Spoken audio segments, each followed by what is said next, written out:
बिस्मिल्लाहिर्रहमानिर्रहीम। अस्सलाम वालेकुम। Welcome to Asha's kitchen. आज हम बना रहे हैं मटन गोश्त, मटन आलू गोश्त ग्रेवी वाला। तो चलें चलते हैं रेसिपी की तरफ।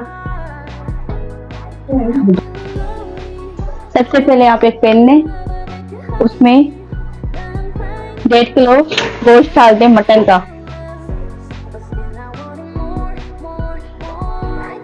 ये हमने मटन का गोश्त लिया है 1.5 किलो।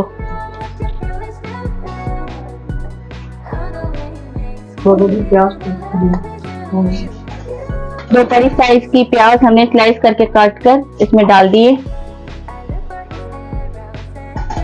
5 लहसुन की जवें इसमें डाल दें साबित।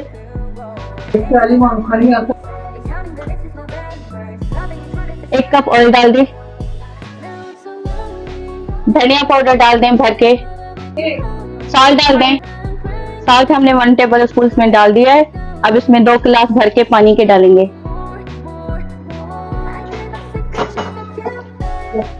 मीडियम फ्लेम पर इसको 20 मिनट के लिए कवर करके रख दें, जब तक हमारा गोश्त गल जाए।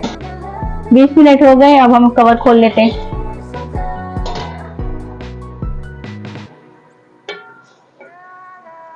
पानी हमारा ड्राई हो गया है, गोश्त भी हमारा गल गया है। अब हम इसमें अदरक कूट के जो रखी थी वो डालेंगे।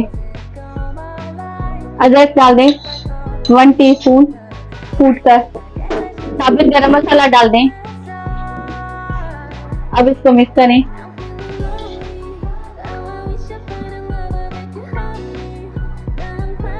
अब इसमें 3 टमाटर की पेस्ट डाल दें जो हमने ग्राइंड करके रखी थी। फ्लेम को हाई कर दें। अब इसको मिक्स करें।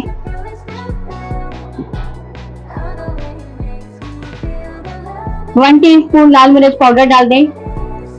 हल्दी पाउडर डाल दें 1 टीस्पून। अब इसकी अच्छे से भुनाई करें ताकि टमाटर का पानी ड्राई हो जाए और गोश्त भी हमारा अच्छे तरीके से भुन जाए। स्पाइसेस के साथ हमने नमक नहीं डाला क्योंकि हमने उबलते हुए गोश्त के साथ नमक डाला था। आप नमक चेक कर लें, कम या ज्यादा हो तो आप डाल सकते हैं। अब इसमें आलू डाल दें 2 मीडियम साइज के, उसके 4 पीसेस कर दें इस तरीके से।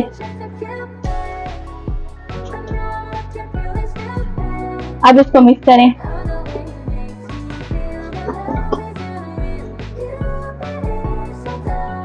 फ्लेम को हाई रखें और इसकी अच्छे से भुनाई भी करते ही जाएं।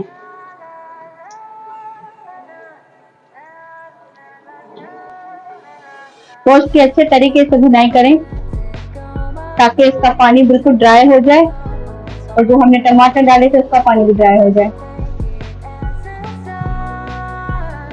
गोश्त को हमने अच्छे से भून लिया है।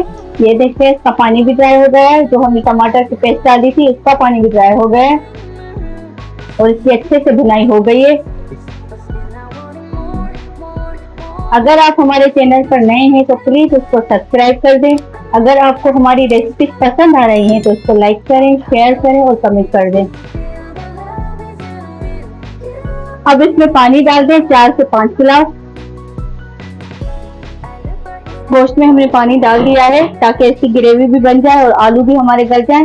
पहले हम इसको हाई फ्लेम पर रखेंगे, फिर थोड़ी देर के बाद 10 मिनट के बाद इसको हम मीडियम फ्लेम पर दम पे रखेंगे। अब इसको कवर कर लेते हैं। पानी में उबाल आ रहा है, इस वक्त हमने फ्लेम को हाई रखा है। अब उबाल आने के बाद हम फ्लेम को लो कर देके मीडियम फ्लेम पर इसको पकने दें 10 मिनट के लिए ताकि हमारी ग्रेवी भी बन जाए और हमारे आलू भी गल जाएं।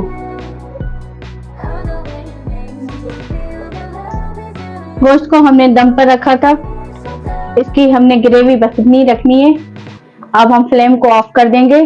सालन हमारा रेडी हो गया है।